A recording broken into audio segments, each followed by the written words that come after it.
So Chris, tell everybody what it is you do. Yeah, I'm a tax strategist with deferredtax.com. So what we do is we help people if you have a primary residence, second home, investment property, business, stocks, bonds, crypto, artwork, anything with a capital gain, we can defer that capital gain 100%. Or if you're a high income earner, we can actually cut your taxable income by 50%. So traditionally for me, I help people sell real estate. So the way it normally goes is they bought a home, they turned it into a rental. Yep. And maybe originally that was the whole goal, but that money started building somewhere. Time has gone by, value has gone up, so there's equity in it. If they had debt, they've reduced the amount of debt over time by making payments. So the IRS recognizes it as an income producing asset. It shows up on their tax returns. Value's gone up, they want to trade that asset for a like asset, so they'll sell a house. And what I'm seeing right now is they're selling investment properties in California and they're moving the money over to Nevada. Yeah. Tax, obviously. Yeah. But it's always been the same thing. They sell the departing residence. They have 45 days to identify what they're going to purchase in Nevada, and then they have 180 days from the original sale to complete the transaction. Yeah. They have to put in the cash that they had in equity, and they have to acquire the debt equal to the departing residence. So exactly right. 1 million over here with a loan of 500,000, they've got to buy 1 million around there. If they go lower, it's taxable. If they go higher, they're just contributing to it. So what you're telling me is that's not the only way. Yep, that's true.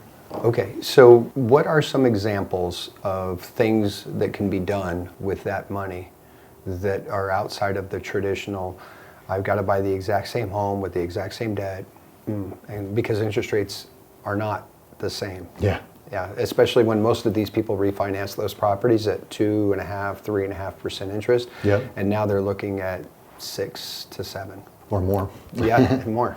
Yeah, well, there's actually a huge number of things we can do. So usually what we would do is we would start by saying, well, what's your goal? What's your objective? So let's say you've got that scenario, 500K equity, 500K debt. And let's say, like I had a guy like that, and he wanted to buy a place in Maui cash, right? And then have no payments against it, and essentially rent it out for a while and eventually make it like a second home and eventually maybe even move there, right? Yes. You're smiling because you want to do that? Well, no, it sounds like, and I deal with people that say, I want to turn my investment property money, that $1 million, and I ultimately want to apply it to my primary residence. Yeah. And my goal is, I'm going to pass before that property is sold. It's going to be my final exchange. And I'll have it's in a trust, so I'm going to have a step up in basis. Yeah. And people always say the goal is tax avoidance. Really, the goal is tax avoidance until death. Avoid it the whole time. But that's what you're telling me is it doesn't have to be that way. Correct. Okay. Yeah, a lot of people don't realize. So what we'll say is there a lot of times in that case, they're thinking that's what they have to do to make it work. So what I like to do is to understand, well, what do you really want to do? So if I take the case of the person wanting to put this property in Maui, right? Well, there's we would start with a 1031 exchange because it's an investment property, and we'd be using a tool called the Delaware Statutory Trust. I won't go into all the details, but essentially there's 4 different types of Delaware Statutory Trusts, and what we would be doing is using one of them to just buy down the mortgage. Okay. So basically with the Delaware Statutory Trust, if you have a 50% loan to value on the property you're buying, the Delaware Statutory Trust you're buying, it's just a piece of property with a securities wrapper around it. Okay. And it's nice because there's a non-recourse loan, somebody falls on the property, you don't get sued. But in addition, you're only risking the money you put in. But if I put $100,000 into a property that has a 50% loan to value, how much real estate did I buy? 200. Exactly, you bought 200,000. 100,000 debt, 100,000 equity. Now that's not too exciting because you still had to put 100,000 out there, and this person wouldn't be able to buy the other property. So how do we make that work? Well, there's something called a zero coupon Delaware Statutory Trust. It doesn't pay income, but what it does is it gives you much higher loan to value. So let's say it's an 80% loan to value property. Yeah. If I put 20,000 in, I buy 100,000 worth of real estate, 80,000 debt, 20,000 equity. So in that way, we can use a small amount of money to buy down the debt, and then the rest of the cash is free to go, cash down on a property. Oh yeah. And because you're buying equal or greater value, you've met the terms of the 1031, you don't have to pay the tax. Oh, so it's a way to introduce leverage. Yes, exactly. So you could not only keep that money protected, but you could essentially multiply what that money could do for you. Exactly. Now that's just one strategy. We've actually got a lot. There's another strategy, like let's say you've got a bigger property. There was a guy had a warehouse that he bought actually bought a multifamily for $2 million. Okay. 20 years later, he's basically, paid down his original debt. His basis is about $1 million, but it's worth $10 million. So he's got $9 million capital gain. Right. And he's basically saying, I want to buy something else, but I don't want to buy somebody else's problem. And if I put $10 million in a new property, I have the exact same cost basis as I have right now. So therefore, my depreciation schedule goes with me to the 1031 exchange. Right. That's the way it works. Well, what if you could actually take 85% of that $9 million out and tax-free, and then that would be unencumbered to basically go back and buy another piece of property, which then you can restart your depreciation schedule, and then you can also do bonus depreciation against it. Right. And you would never have to give up the original property. Exactly. Well, the original property would be sold. Okay. And basically, I can't remember the numbers off my top of my head, but we'd have to cover their debt using that high loan-to-value Delaware Statutory Trust, the zero coupon. And then with the remaining money, 85% of that comes out to you cash. So what he wanted to do was basically sell this warehouse and buy a brand new one. And he was selling in California, buying in Nevada, out here in the tech corridor, right? Oh, yeah. And so basically he wanted to buy, it was about $7,300,000, something like that, for the property. So he was able to get the cash out, buy it cash, restart his depreciation schedule, plus he successfully completed a 1031 exchange, so he gets to keep his old depreciation schedule, plus do bonus depreciation. Oh, nice. Yeah, and then he was basically renting out the warehouse space for like 50 cents a square foot, I think it was. I can't remember the details, but essentially this guy was raking in the cash because over 50% of his income was covered by depreciation. Right. Yeah. No, that's amazing. And I think that's probably the biggest drawback is the general public and people in my profession, so real estate agents, the common person believes that there's one way to do it. Yep. And that's it. It's the only one they know. Well, and what they're missing out on is, another 95% of knowledge that would be way more impactful than just changing assets. Yeah, if I share kind of three things. So one is we think the financial services industry is broken because you can go on any street corner and you can get a CPA who will tell you how much you owe in taxes. Yes. But if I go to sell something and I'm saying, how do I do this the most tax efficient way? Yes. Well, essentially, you go to the real estate agent, they can't give you tax advice, broker won't let them. Not allowed to. You go to the CPA, they'll tell you how much you owe in taxes, not necessarily the best way to save it. You believe you have to just swap till you drop, to basically defer the tax bill. Or you go to an investment advisor and to say, sure, sell it and we'll make that money back in 4 or 5 years. Right. Right? That's wrong. Right. Because there's ways to do this where you don't have to make that money back. Where you could either sell your property, put it into a cash account and use that as a retirement fund. Or we can sell the property, put it into a cash account, use it like a vulture fund to go basically jump on other deals. Yeah. And you don't have the 45-day and the 180-day limit. You want to wait 2 years to do it, you can do it. Right. If you want to sell a investment property and then buy a primary residence, you can do that and not pay tax. We have ways to do that. If you want to, like I said, buy something cash and basically not have to replace the debt. So pretty much if you can tell me what you want to do, we can tell you how to do it. Right. Well, and that's what we do. Yeah. It used to be, well, tell me what you're looking for, but I just have to ask a lot of questions so I know exactly what to say. And you're doing the same thing. Exactly. You just sit down. How long is an average initial interview for somebody that... Well, what we do is we use a process, and our whole process is education based. So we want to educate the person. And if they say, well, first off, we want to figure out, do they even have a tax problem? Because sometimes they come to us and they don't realize they don't. Right. And so we'll help them understand that, right? Why spend a bunch of time when you didn't have the problem to begin with? And by the way, they're usually pretty thankful to know that, right? Because their CPA didn't tell them. Right. So then we'll basically go over, well, what are you trying to accomplish? We'll help them, basically understand their goal better. And this is like step one, and this will be like a 3-step process. Okay. So the first meeting, we go into the details, we understand, what it is they're trying to do, and then we'll start throwing out ideas, and we'll give models. And rather than get into the neat details of the solutions, we'll talk about what's the financial model we'll follow to achieve your goal, and here's your options. So tell me, which one of these makes more sense. Often they'll want to get some data and think about it some more because they've heard things they haven't heard before, right? And it's a lot to learn. So we go, if you get 50% of it on the first meeting, that's great. That's but good. let's talk about the strategy, not necessarily the how. Right. And then let's get comfortable with that's the right strategy. Then in the next meeting, we start drilling into the how. And there's usually several different ways to achieve that goal, and we go figure out what's the right one for them. And then from there, then we'll go in the third step to go meet with the people who actually do these detailed processes. Oh, yeah. So the fundamental thing that we do as a strategist is we're literally doing that. We're helping you understand of the 19 different solutions that we actually have for commercial real estate, right?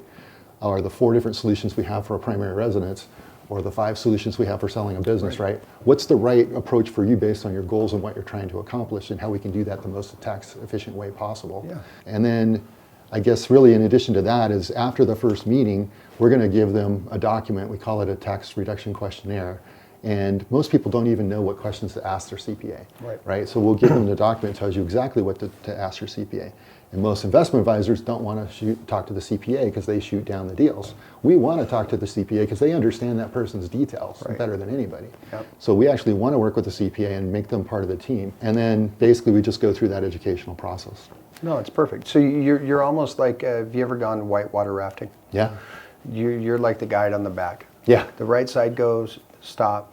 Left side goes, everybody goes, that kind of thing. And that's the only reason my job, my industry exists, is because people, they know they want to make a purchase, but it's a big deal and it's a really important thing. So they don't hire me because I can put a sign in the yard or put it on the MLS. They hire, at least I think they hire me because I've done so many transactions. I know the nuances. I know where the pitfalls are. I know what to look for, what not to look for. And I've learned how to negotiate. So they hire me because I can get them more money, faster process, nice and smooth. And that's it.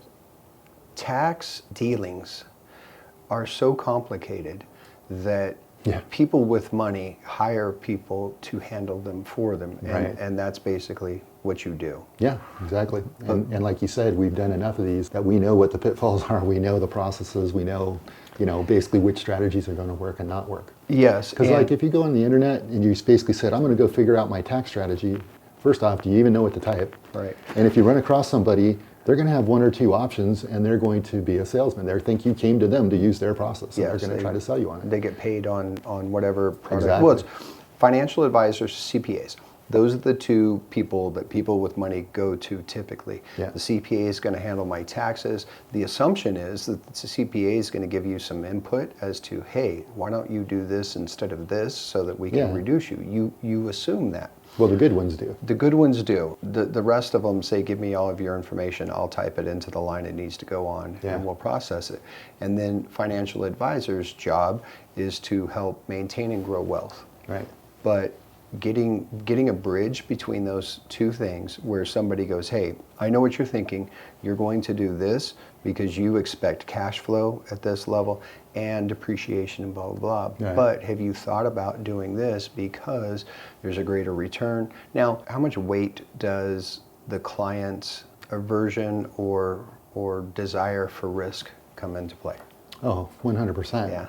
Right. So, and the other thing is if we go through the whole process and you're saying, you know what, this just isn't right for me. No harm, no foul. That's fine. So again, we're doing an educational process, and if this is something that sounds good to you, then let's keep going and then get deeper into it. We find a fundamental gotcha. Like I worked with this one guy selling a business, and at the end of the day, he decided, you know what? In our conversation, I decided what I really want to do when I sell this business, I just want to day trade stocks. I go, okay, great. You can do that. And here's the different ways you can do it. And he goes, no, what I'm going to do is I'm going to try to do tax loss harvesting and offset my business sale. And I'm like, okay, I mean, if that's what you want to do. And good luck. Yeah, well, and that's his decision, and that's fine. Right. But But actually, I kind of feel good about that because I helped him figure out what he wants to do with his life. That's true. Right? That's true. Yeah. I mean, your job is to simply shed light so that there's guidance and they can see the path. Yeah. And by the way, if I've helped you, please tell other people. Exactly.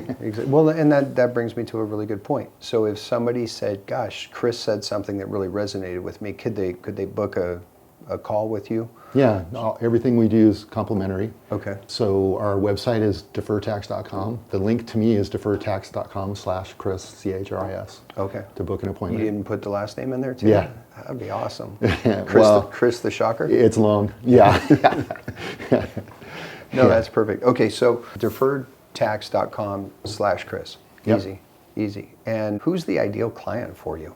Pretty much anybody selling an asset that would rather not pay the tax. Okay. Yeah. Which is almost everybody. Which is just about everybody and a lot of people don't even know what their tax consequence is. Right. Depending on the asset class, depending on how long they've held it. You know, that was the one that got me is if I buy a rental house, and I am seeing this where people during the COVID era had extra money and there was a really big push to buy BRBs or whatever. They were buying homes as vacation rentals because everybody was using them. Yeah. And then all of a sudden the economy tightens up, they're not getting as much use, the forecasted cash flow drops, and all of a sudden they've got an asset where they can't meet the debt liability on it, so they want to divest themselves of it. Right. Some of them very quickly, some of them taking more time, but a lot of them don't take into account what the tax benefit or consequence could be if they either held on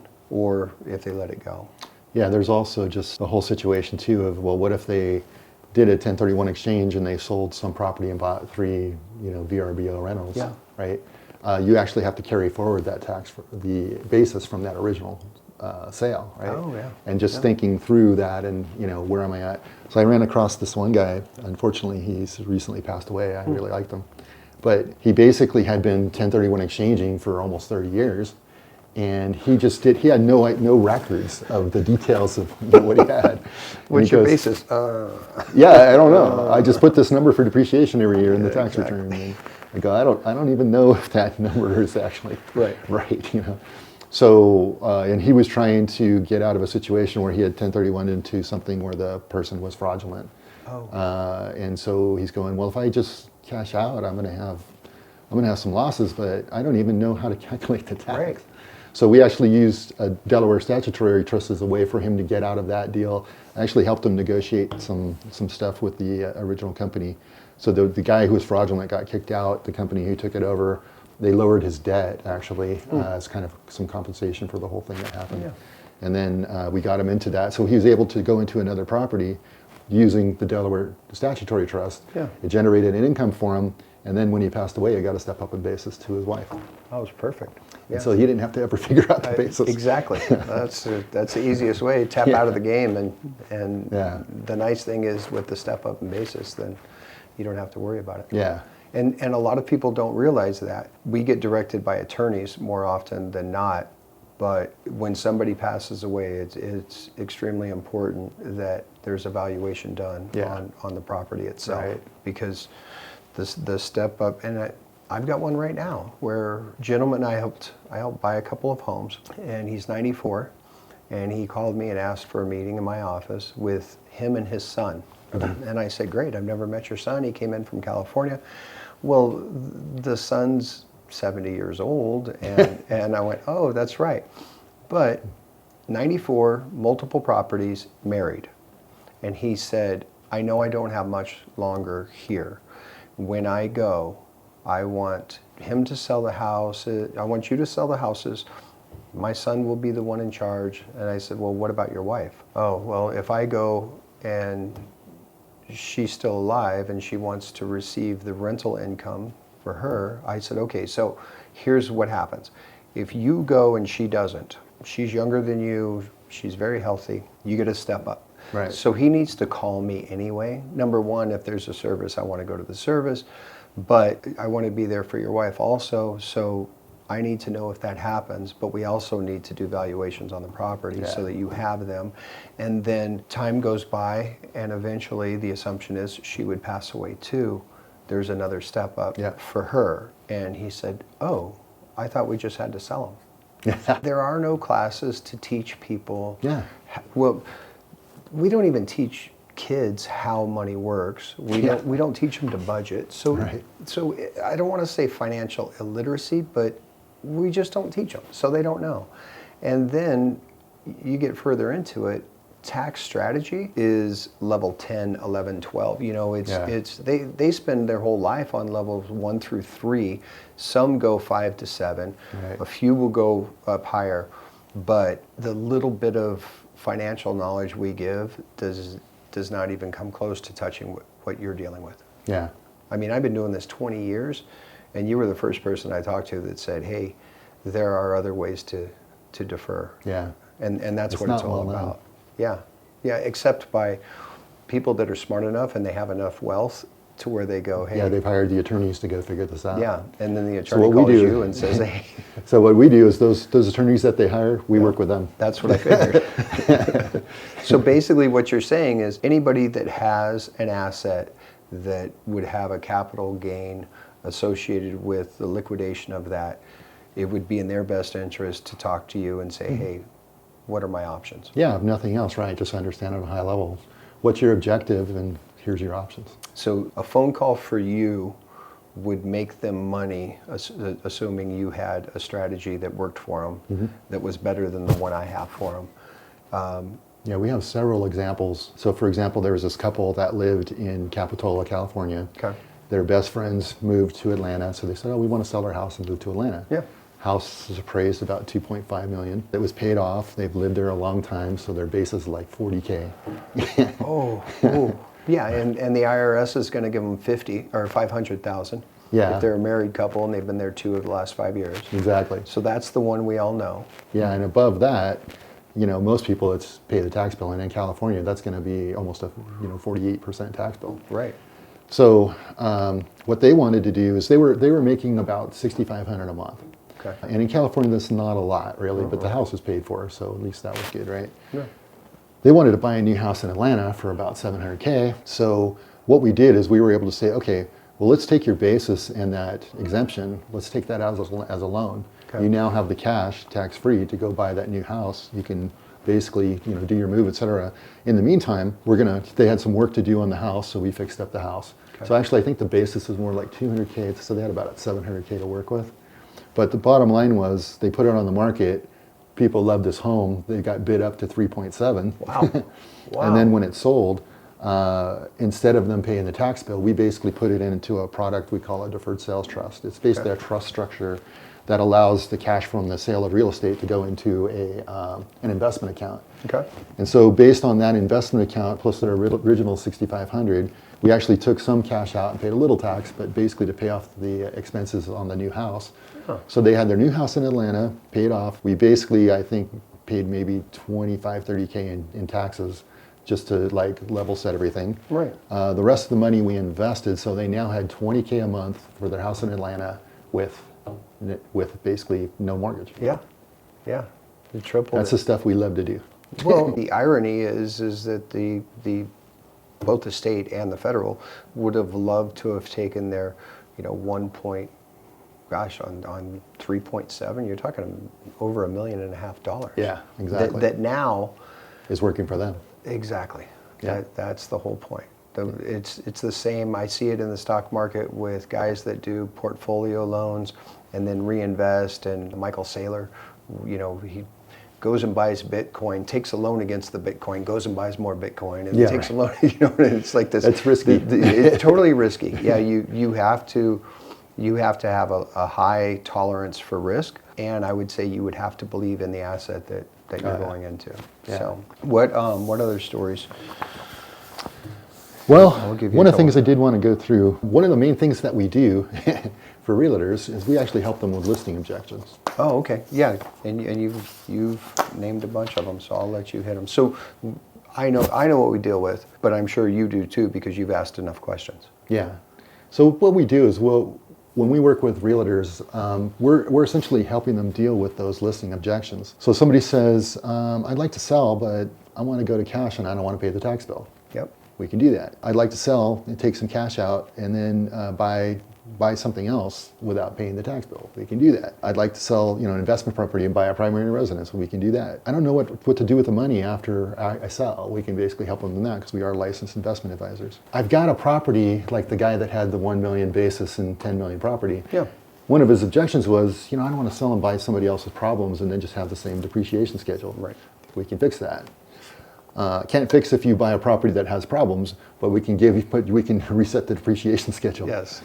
Or if somebody's basically saying, I want to do a 1031 exchange, but I'm worried about inventory being low and price is high. Right. I want to do something in the next 180 days. Well, what if you could park your cash for as long as you want and then use it like a vulture fund and go jump on a deal?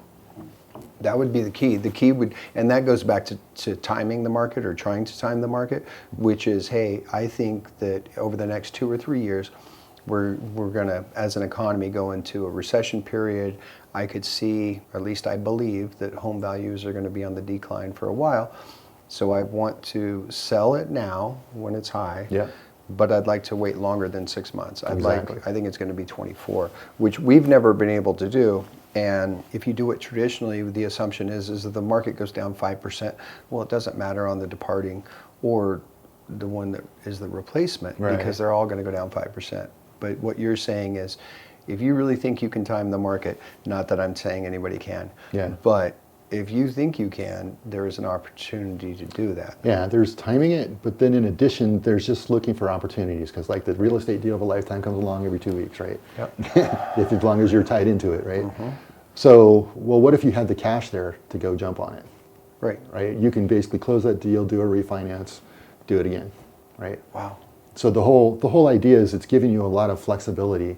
And we also had somebody who wanted to sell real estate, and they happen to work in oil and gas. They want to take that money and put it into their oil and gas business because it's growing like crazy. We can do that and still not pay the tax bill. So you can change asset classes.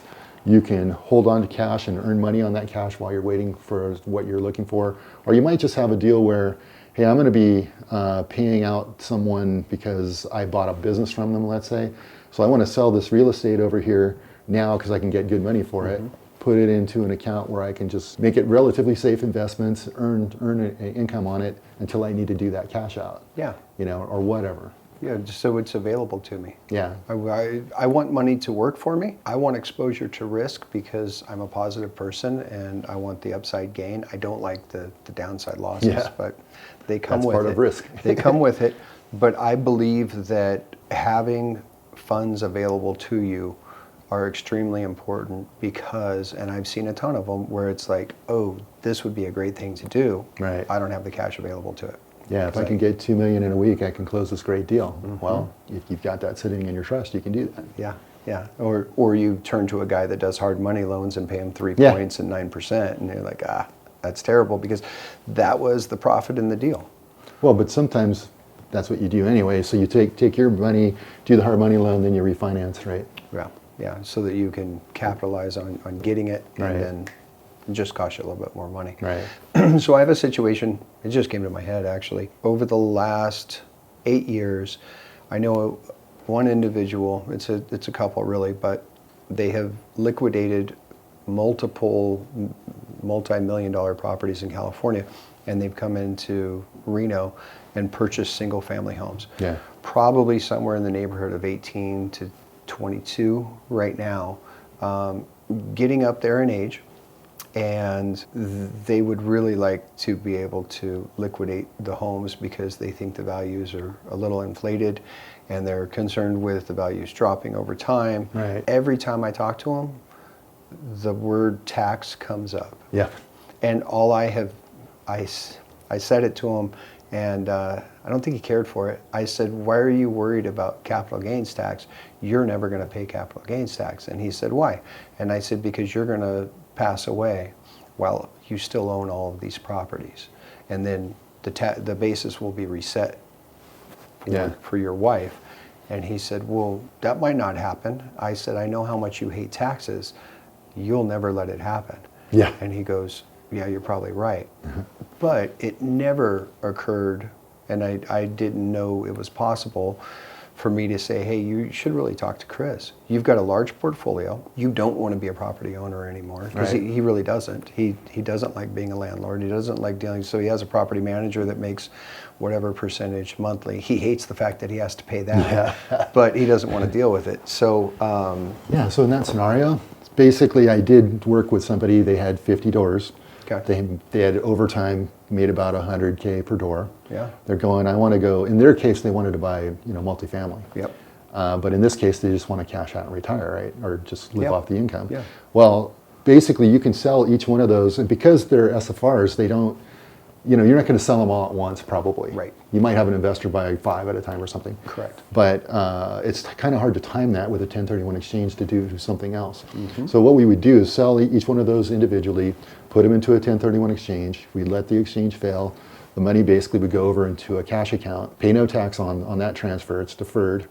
And if they have enough money, so basically you can do all of these on its own timeline, stack up the cash, and then just invest it as you go. And then if later they decided they wanted to invest that in something else like more real estate, we can do that too and still pay no tax. But let's say they stack that up and they're taking an income stream from it. In this scenario, then when they pass away, you don't get the real estate step up in basis, but you do basically pass the trust essentially on to your heirs. And if they leave the money in the trust and take the income, they only pay tax on the income. If they liquidate the trust, they pay the original tax. Okay. Capital gain. Yeah. The thing that's interesting about it is if they had sold their property in California and then did this and then moved here and then they liquidated, they wouldn't have to pay the California state tax because they now live in Reno. Right.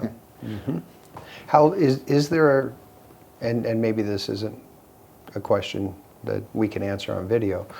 How long, if somebody owned a property in California, did a 1031 into Nevada, they were a resident of Nevada, how long do they have to own that property? Or is there a timeline is there a clawback period for California to come after? Yeah, it's your lifetime. Is it? Yeah. Really?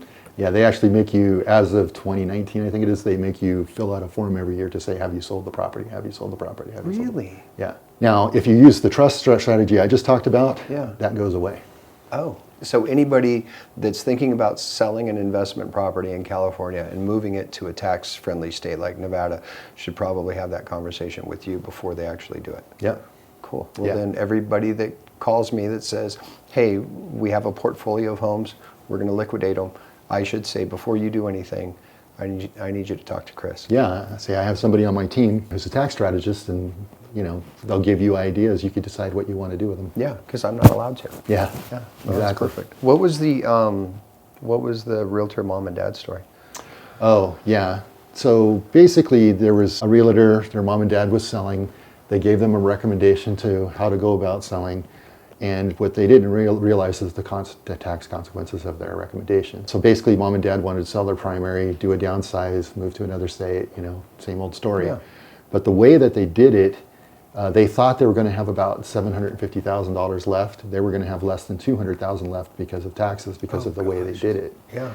So we basically showed them the way to do it so that they actually had almost $1 million left. Wow. And it's just being tax efficient in terms of those transactions. Well, yeah, because $1 million invested with the return of 10% over however many years is $100,000 rather than $200,000 would have brought you 20. Yeah, exactly. I mean, that's the key is compound. Yeah, and so it's a huge deal. And they didn't know what they didn't know, right? Right. Well, that's Yeah. I'm in that boat also. Yeah. I had one other one. Well, here I'll give you a total real life scenario. It is.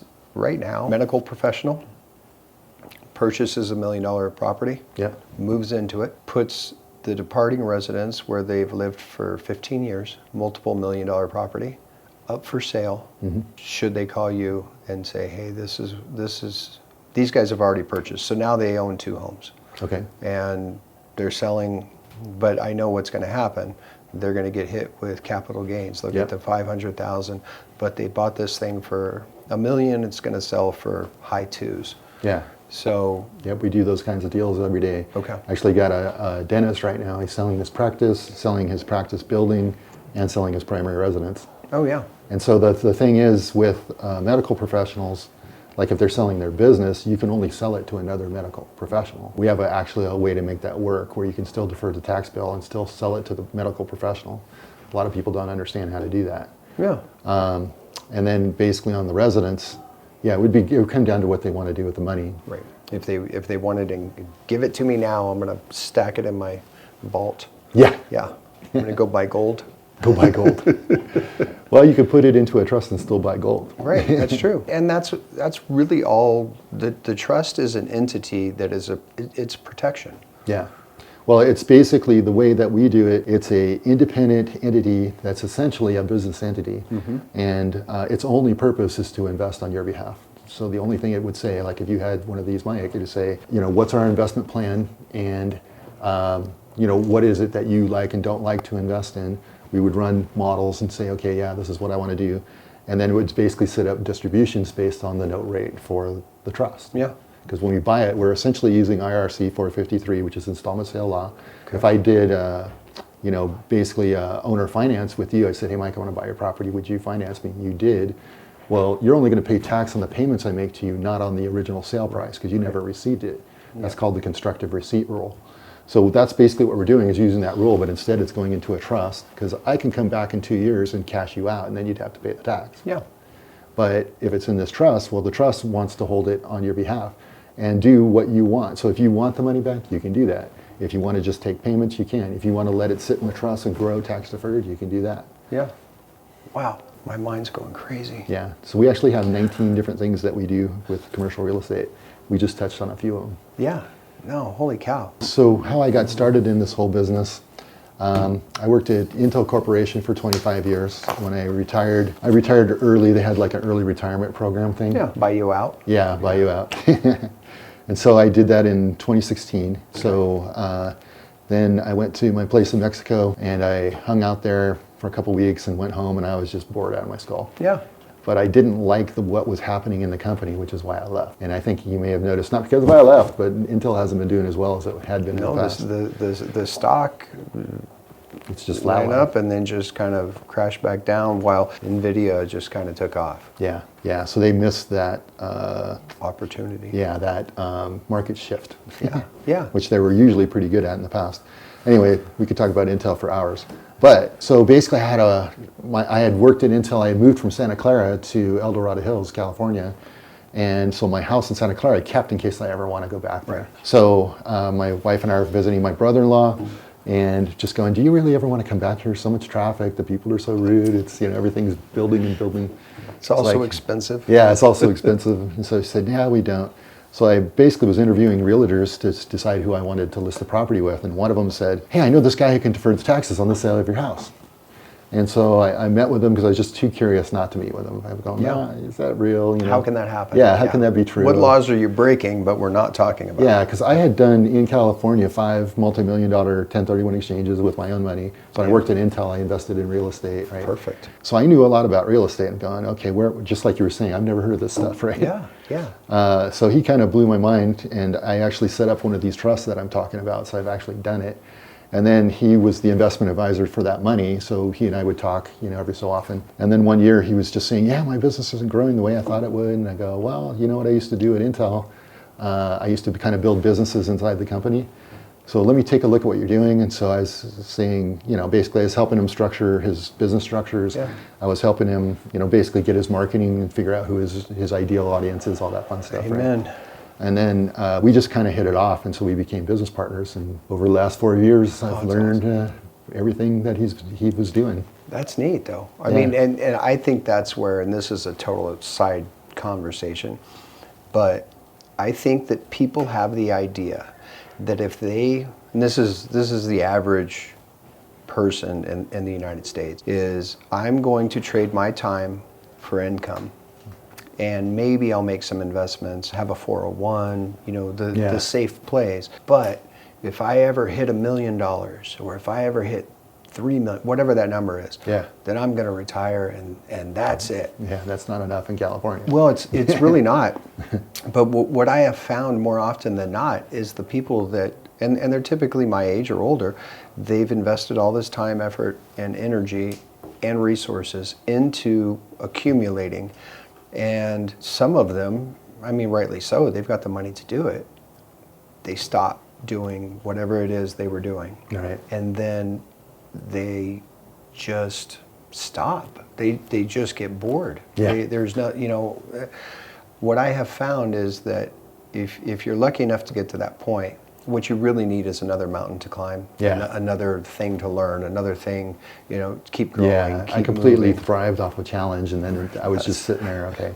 I actually wrote a couple science fiction novels because I always wanted to do that. Yeah. How'd they do? Well, I never really marketed them that much, but yeah, they're both, actually, one of them won an award in Nice. They're on Amazon. That's neat. But you can say you did it. Yeah. Yeah. There are a lot of people that should be writing books that Yeah. never will. Yeah. So that's awesome. So Yeah, go ahead. there's some interesting things about the tax code. So a lot of people think, okay, if you look at the tax code, this is the document that tells you how much you owe in taxes. Well, I'm not one of them. And the reason why is about 10% of the tax code tells you how much you owe. The other 90% tells you how not to pay the tax. Now, why would the government do this? Well, if you think about it, what are the areas in your normal life where you're getting tax incentives?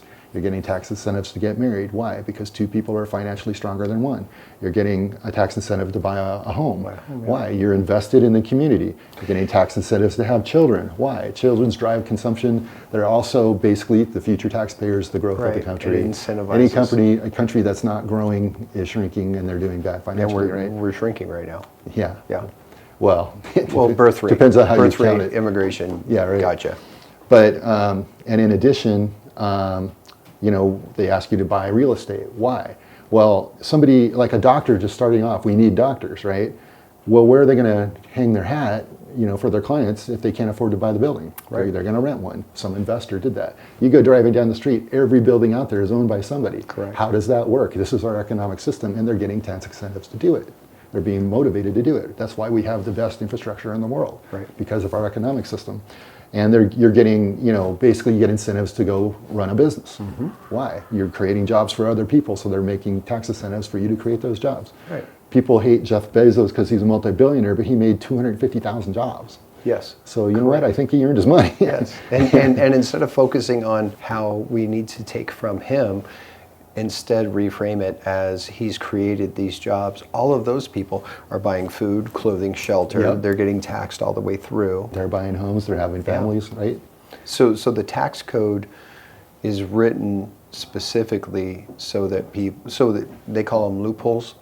Well, see, it's not a loophole. Correct. Because that statement has a connotation that you're doing something wrong. Right. They actually wrote that on purpose. Yeah. Like there's stuff about conserving land or historic buildings, right? The government bought those historic buildings, they would not be run very well, and they know that. So the only tool they have is a tax deduction. So you can basically buy into a fund doing a historic building that we would leverage to reduce your tax bill.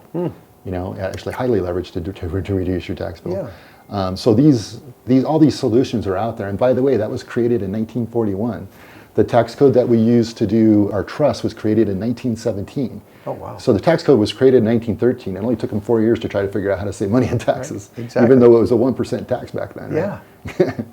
So, we're not doing anything that's illegal, quite the opposite. Actually all the solutions we have 5 primary criteria. And so one is that the founder of the company is still involved in it, because they're the ones who know, they basically created this successful company, right? Number 2, it's survived downturns. So it's survived, 2009, it's survived, 2024, 2001, and still paid their clients their money, right? So basically they know how to structure their deals so they can survive economic hardship.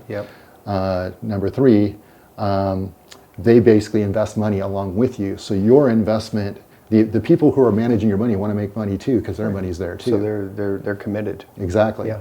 So when we there's five steps. I won't go into all the detail, but when we go vet these solutions, we're looking for things that really make sense. Like this trust that I talked about, the tax attorneys will defend you in an audit for free if you have a trust with them. Why? They never want to lose. They've done over 3,000 trusts, over $3 billion in trusts, and they've had 30 audits, never paid a penny to the IRS or any state. Yeah, pretty good record. Yeah, exactly. That's nice. So that's the kind of companies that we're looking for these, and they're not loopholes, right? They're strategies. Right. Yeah, no, there's a difference between people that accept, hey, I'm going to have to pay 37%, 20%, whatever your percentage is, and then there are people that say, hey, wait a second, it was glorified on, and not specifically this, but there was a debate between Hillary Clinton and Donald Trump where she said he used the business losses to offset his taxes and he didn't pay taxes, and he said, yeah, I did. And if you wanted to change to that tax code, then you should have made it while you had the ability to make it. But you didn't make it because all of your rich friends use it also. Yeah, right. But that's it. Is we have been fed a narrative that avoiding taxes or deferring taxes is somehow an evil or bad thing. Yeah. But what it really does is it gives you the ability to invest that money back into The economy. Yeah, we've got a situation right now, and I'm not going to say I know all of the nuances, but the Grand Sierra is proposing that they build a large parking structure, that they build an arena that the university can use for their basketball team. The plus would be the basketball team would have a lot more people, it'd be more energetic, they'd have more money, they could recruit more players. Yeah. It would benefit, it would be a symbiotic relationship between the university and the casino. Yeah. Now, regardless of how you feel about casinos, table all of that. What I believe they have asked for is, in Nevada, if I buy land and I improve that land with a structure, as soon as that structure is ready for occupancy, Step up in taxes. there's a step up in taxes, and they say, hey, you own the land you've paid $1,000 a year for in taxes, but now you've got a nice big house or a building, and the value is no longer this small amount. Now the value is $3 million. So now we're going to collect $36,000 from you every year. And you Right. go, oh goodness. Now, it's being, the narrative is twofold.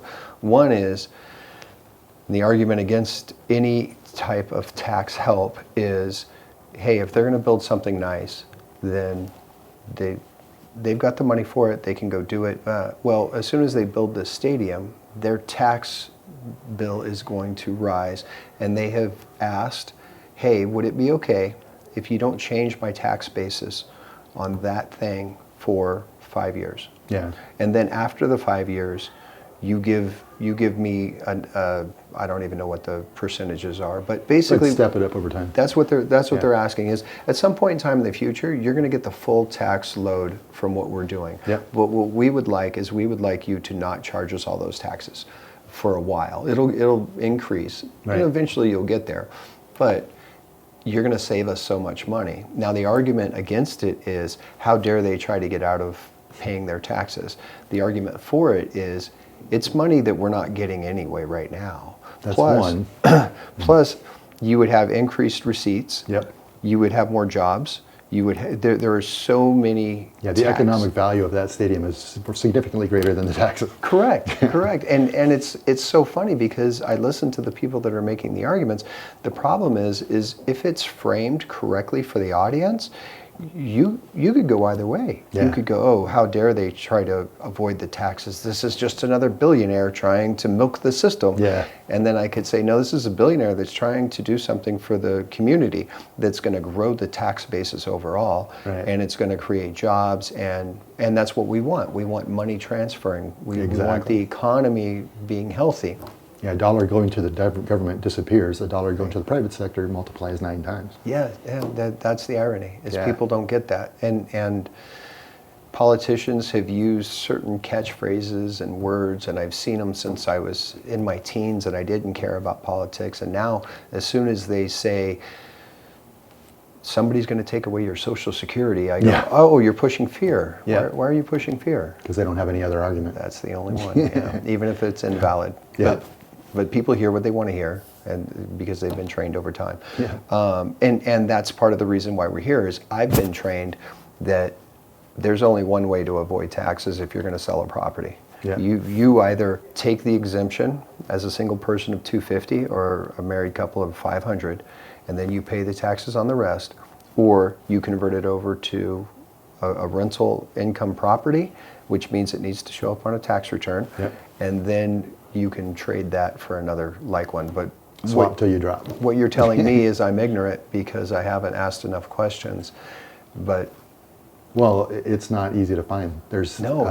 70 to 80,000 pages in the tax code, so where are you going to find this, right? right, ChatGPT, Yeah. Yeah. and it'll probably come back and tell me it can't give Tax advice. Tax advice. Yeah, yeah. So real estate agents that are watching this need to go to your website. Yep. And you're okay with them saying, hey, I have somebody on my team I'd like? Yeah. That's the way we coach it. Okay. and that we want them to bring the person, not just send them to us, because then the person sees them as the person who brought the solution. Right. So Right. they Well, get the that's- transaction. Well, and a lot of real estate agents have built a business, and I coach it, which is connecting. Yeah. You want to be because I remember the person that introduced me to my wife. I remember the person, Yeah. and I get a ton of them that are like, hey, I need a painter, I need a handyman, I need a blah blah blah. I always want to be the one that says, hey, I got a guy for you. Yeah. I got a guy. And then the second step of that is, Chris, I'd like you to meet Luke. Luke, this is Chris. Chris's job is to do this. Here's Luke's situation. Yeah. Can you help him? And Exactly. then I step back rather than just going, here's Chris's card. Yeah, Call him. right. Go call them. Yeah, exactly. Okay, what's an email for you? Just chris@deferredtax.com. Easy. All right, buddy. Thank you. All right. I appreciate it. Yeah, most definitely. I'm gonna It's a get- fun conversation. I'm going to, well, I've got a bunch of people I got to call now.